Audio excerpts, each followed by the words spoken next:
Hey guys, it's Nicole. Welcome back to Chronicles of a Crafter. Today we're going to be working with some fabric and some tissue. These are some napkins that I picked up at the dollar store. They're about 25 in here. They're called luncheon napkins, and basically they're just, you know, regular 2-ply tissue paper that we're going to separate. We're going to separate them from each other and then glue them down onto fabric. So we're doing paper to fabric today, but we're not going to be using Beacon, Fabri-Tac, or Fabri-Fix. We're using Mod Podge. All right, so I'm going to, here's my little mixture of Mod Podge and water. I've watered down my Mod Podge just a little bit to get it flowing a little bit easier. If you want the solid solid consistency of Mod Podge, you can just use Mod Podge by itself. I'm using my mixture of Mod Podge and water. This is what the napkin looks like on the other side. If you were to take this 2-ply napkin right here and separate them from each other, yeah, I'll just show you in case you've never done this before. You just take your 2-ply napkin like so, and sometimes the corners can separate on its own. If you wet your finger, you can probably separate it a little bit easier, and or you can use a piece of tape to separate it. But these corners have been pretty forgiving, and they just separate on their own, just like this. Okay, and now you have yourself a piece of paper, a piece of tissue napkin that you can actually glue down to fabric. So I picked these two coordinating patterns. This is a paisley pattern piece of fabric that I had, and here is the napkin section. So I am just going to use my Mod Podge and glue this down. It's really simple, guys. It's like so simple to do. Of course, I'm gonna make a mess everywhere, and I don't have one of my little silicone mats underneath, so I'm just going to adhere some paper to fabric today. And I hope you guys try this because it's super easy and it makes a really cool project when you're done. So I'm just adding Mod Podge everywhere on this fabric, and then I'm going to stick my tissue paper to it in phases. So now I have like this entire section up here already done. With Mod Podge, I'm just going to go ahead and drop my fabric right on there, corner to corner, and hope that it's straight. And if it's not, you can always cut it down afterwards, but there's that. Then I'm going to flip this over and do the bottom section.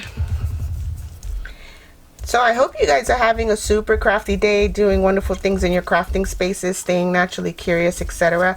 Also, I want to thank each and every one of you who subscribe to the channel and like the videos. So if you give these videos a thumbs up, I do appreciate it, and I just want to tell you guys thank you so very much. So once we've done that, we've got it all smooth out. It's very smooth, guys, like there's no bubbles or anything on this. Then you're going to go on top and drop another coat right there on the top. Now this is going to take probably about 24 hours to dry, which is why I do have one that's already almost completely finished. And I'm going to show you all what we're going to make. I guess you can tell by the thumbnail what we're making today. So yeah, my desk is going to be a little crazy with Mod Podge, but yeah, it's easy to clean up because it's a water-based adhesive or coat. What do they call it? Like a protective coat of sorts. So yeah, this will just wipe right off with no problem. All right, this right here is going to have to sit and dry for about 24 hours. Or a week, whatever you want. I'm just going to put this aside and I'll bring out the other project that I've already completed. Alright, so here is my finished project of Mod Podge and paper already stuck together and dried completely. So what I want to do is turn these into like little mini notebooks or like little junk journaling spaces. So if you want to, you can totally use this to wrap an entire book, which is no problem. You can make an entire book out of whatever your 2 napkins measure out to be on piece of fabric. That's perfectly fine. This would make a really cool traveler's journal where you can just roll that over and fold that over, and then you have yourself a little traveler's journal. you can do a number of things with this. You can make journaling cards, just a plethora of things that you can make. This is more or less like a master board, where after you've done the gluing and the adhering together, you can then make tags, pockets, tucks, whatever you want with it after that. I personally am making a little journal, just a little mini something, nothing too elaborate, and I'm just going to use like this little section right here, so it will require some cutting, and I may pull out my guillotine for that. Let me just measure my paper. This is what my paper looks like. This is just a little stash of paper that I have in my supply. I just pulled out some random book pages and did some faux stenciling on them with some ribbon, and yeah, I just faux stenciled ribbon on there to make it look like it's been coffee dyed, but this is just some paper from my paper pack. All I'm going to do is just measure it out to the edge right where I want it, right there, and I am going to, let's see, I'm going to just put a little pencil mark on the fabric and go from there. So I'm just gonna put a little pencil mark right down here at the bottom. I hope I can see this afterwards. Once I mark it with my pencil, I hope I can find my pencil mark. I'm just gonna put it down on both sides. Right, broke my point. Okay, so I have my pencil mark here and here. I'm just gonna cut this little section out with my guillotine, my big chomping guillotine here. And today we're going to do something a little bit different when it comes to doing a 3-hole or a pamphlet stitch of any kind. I am doing a 5-hole pamphlet stitch, I think 5 or 7. I'm not sure. I have to look at my template. But yeah, I'm doing a much larger, a much more detailed pamphlet stitch to go on these little notebooks that we're making. So of course, with this size fabric to paper, we can make lots of things with it, right? So I'm just gonna cut like right to there without going too far over, and then I'm gonna chomp this off right here. I hope you guys can see this, because this is like where it's really at. Right about there without going too far over. Okay, so I'll use my shears to finish the cut. Right, so okay, so first of all, guys, I just want to let you know that if you hear any whimpering or crying in the background, I have a new puppy. I have a standard schnauzer. I just got him not too long ago, and he's a cutie, but he's also a big baby, so you'll hear him whimpering in the background. He just got put on timeout because he ran away. He ran away in my neighborhood, and luckily my neighbor was outside talking on the phone, and she came out and helped me wheel him back into the house. So yeah, that happened. So yeah, I have a new pup. His name is Ghost. He's my standard schnauzer, and you can hear him probably barking in the background. A couple years ago, I lost my other dog, Dolce, who was a huge part of my life for 15 years, and it was very difficult. So I finally decided that it's time to get a new dog, because my heart is always open for puppies and dogs and in general. So anyway, yes, I have myself a little standard schnauzer, and if I remember, I'll put a little picture of him like right around here somewhere, or maybe right around there, just so you can see what he looks like. He's a beautiful, beautiful salt and pepper standard schnauzer. So all right, back to our project. I did myself a favor by making myself a template, which looks like this. This I can do up to 7 holes. I can do a 7-hole pamphlet stitch if I want. I can do a 5-hole pamphlet stitch. The point is, with a pamphlet stitch, you have to have an odd number of holes, okay? So I'm just gonna place my little template right here on the center of my signature, which I'm putting into the book. And I'm gonna find another pencil with a point. And then I'm just going to mark on here right where the template holes are located. So to do a multi pamphlet hole stitch, And again, it has to be an odd number. It's the same thing as doing a 3-hole, except there's more holes. Like, that's really all there is. Okay, so you're going to go through the center. You always start in the center of the pamphlet. And I got quite a number of pages plus some washi tape in the middle here, so this may take me a minute to get it punched all the way through. And yes, okay, so I put my template markings on the inside of the book. You're probably wondering, like, so where do you go from here on the outside? I am I don't know. Let me see.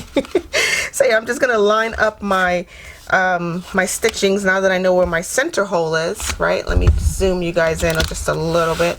Now that I know where my center hole is located, I'm just gonna line this up, my template, and then mark on the outside as well. I guess I could have told you guys that from the beginning, but all right, so there's that. So now I have myself a little marking on the outside of the book to tell me where my next stitch is going to be. So doing a multi-hole pamphlet stitch is just like doing a 3-hole pamphlet stitch. Again, I do have a lot of stuff through here, so it takes a little pulling and tugging.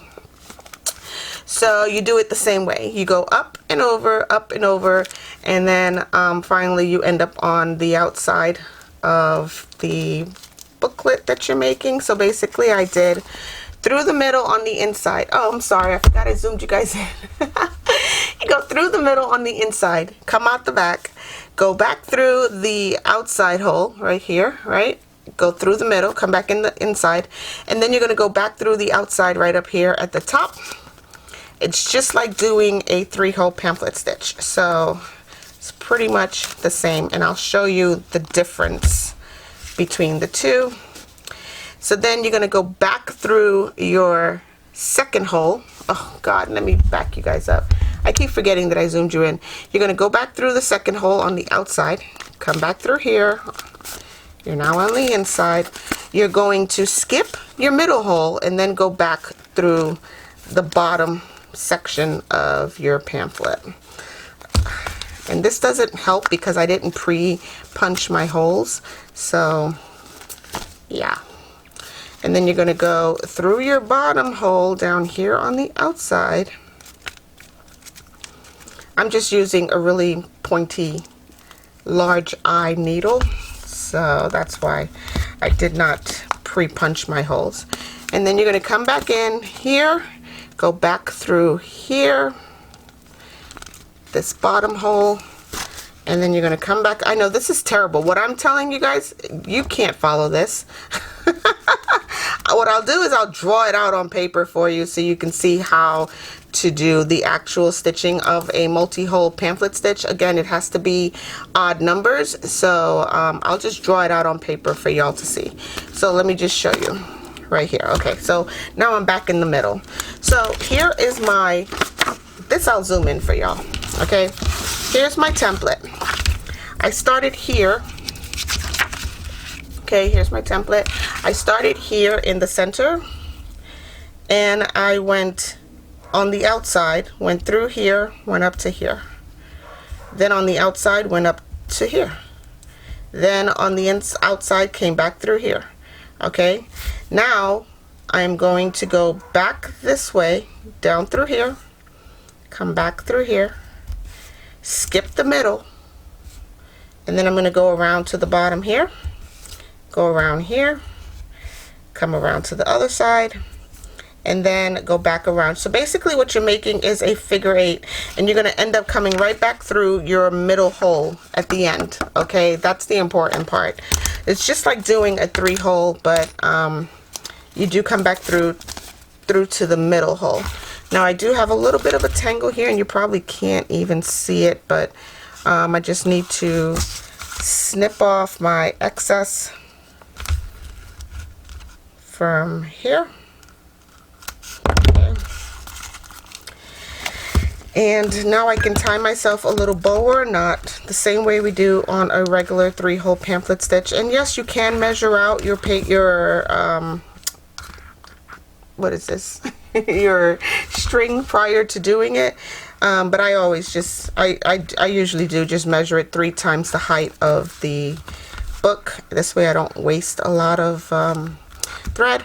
But here, this is why we're doing this. Okay, so here is a lock knot here in the middle, and then I'll do a little bow and cut away the excess. Okay, so there is that.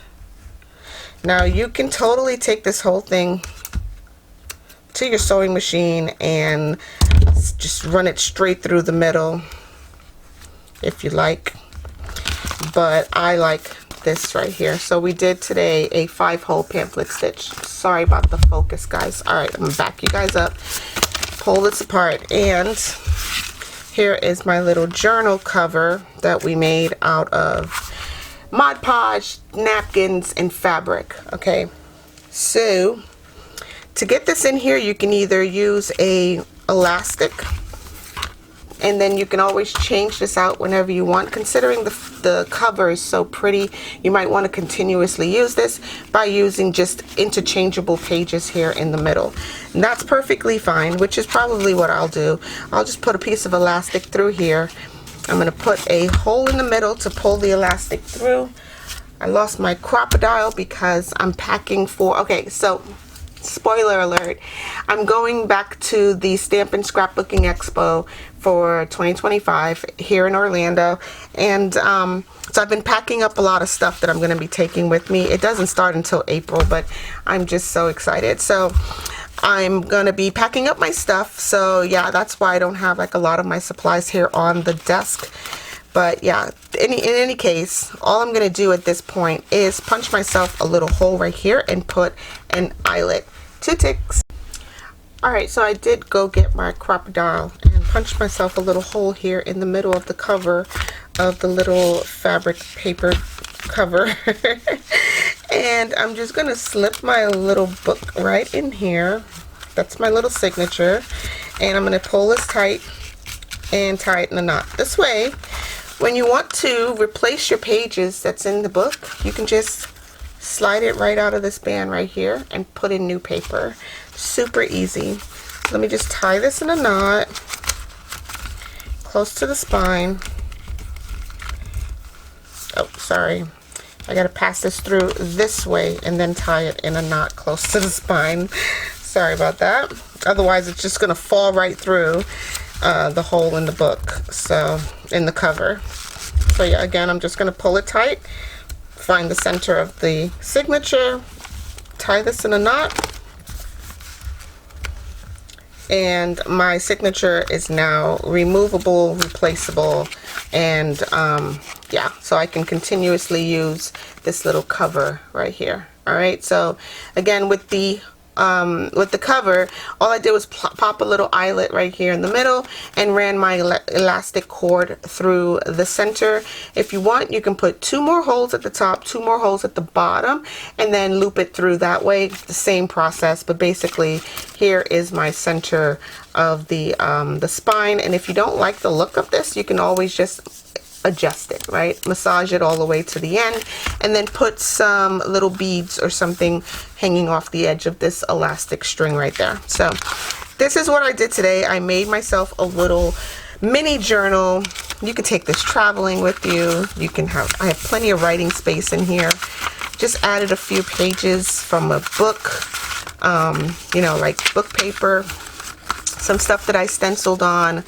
Again, just some more stenciled paper here, and then some more book pages. So, and then whatever was overhanging, I just folded it in to make it look pretty. So now you have some extra writing space on the inside there, and some more writing space here. Some extra writing space here by just folding in that extra long page. Some more writing space here. And this is just single-sided book page, and then I have some stenciled book pages here. And you can always just white gesso this, right? Just put a little bit of white gesso and you can totally write right over it, or you can use the blank pages to do your journaling. So here's another book page, some doily, and a couple more book pages single-sided back there. All right, guys, This is basically the simplest project you can possibly do. If you want to round your corners, you totally can. It will work with a corner rounder. If you have a crocodile corner rounder, it'll probably work better. Mine is actually out west in Arizona right now, so I'm just using my little corner rounder punch tool. So yeah, you can round these corners and it'll look so finished and so cute. You can even decorate the edges, so if you have any lace or anything like that that you want to put around the edges, you can totally do that. That looks so elegant. Like, let's do that for sure. All right, that looks really, really cute. I like that a lot. So I'm just gonna grab some, let's use Fabrifix for this, or Fabri-Tac. I'm telling you, Beacon has found a way to monopolize the corner on on fabric to fabric glue. They call it whatever they want, but it all works the same, you know, kind of thing. So yeah, I'm just gonna add a little bit of lace right down the edge right here. My corners are still rounded, and then I'll just cut away the excess. And I can do that on both the front and the back. So I'm just gonna do that over here. It looks so cute. I loved it. I love the way that looks. And again, this is just some Dollar Tree paisley paper that I picked up who knows when, like forever ago. So yeah, this is a totally doable project. Just go to Dollar Tree, guys. Like $1.25 gets you a 18 by 21 sheet, not sheet, but you know, stretch of fabric, and you can do so much with it. Just go to Dollar Tree. Oh, by the way, have you guys heard Joann's is closing most of their stores? You know, the economy is just what it is, right? And so yeah, if you have a Joann's in your area, feel free to take advantage of their hardships and buy up all the supplies you possibly can at Joann's. It's going to be probably 90% off by the time they're done with it. So yeah, I would totally just go ahead and take advantage of that. I'm just decorating the cover. I thought the cover just looked a little too plain, so don't mind me, guys. All right, if you want to click off of here now, you feel free to do so. I just want to thank you guys for coming in and hanging out with me today. Yeah, just check out my one link down below, and it'll take you to all my other links, like my Instagram, which I haven't updated in forever. So let me not even put that out there.